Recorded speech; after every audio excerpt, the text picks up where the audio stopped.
the Lord. As we are growing, the more tunaenda mbali na Mungu.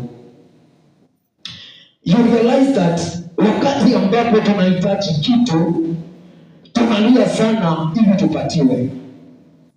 Someone anaenda fanya chochote ili apatiwe kitu. Assume to pay. Umekaa siku mbili na uchakula and you need 10 bob ya sukuma wiki. You will come to me very humbled so that you can have that money. Praise the Lord. At the beginning, that's what happened to us. We come to the Lord tukiwa hata kuomba yenyewe atujui. Number 2, reading the scripture to self, we cannot read, and though we can read, we cannot be able to have the revelation that is required. Praise the Lord. And the Lord picks us the way we are, na anatulea. Praise the Lord. But have you realized that the more we are growing, the more we are going out of the will of God?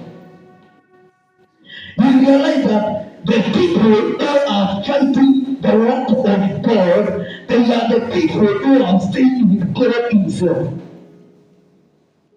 Praise the Lord. Now, tumekuwa tukifunzwa tangu jana. We are building capacity. Nitakuonyesha mahali tutakonektia.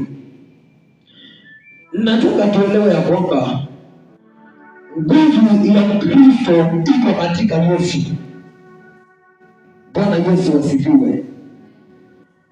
When I'm weak, then I'm strong, because the one who is in me is greater than the one who is in the world.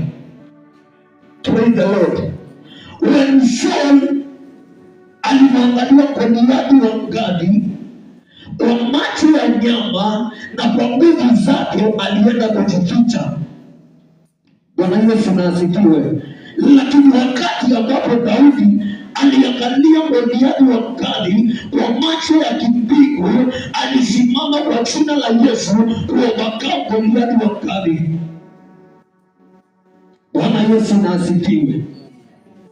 Milima haikuwa mikubwa, lakini sisi tunakuwa.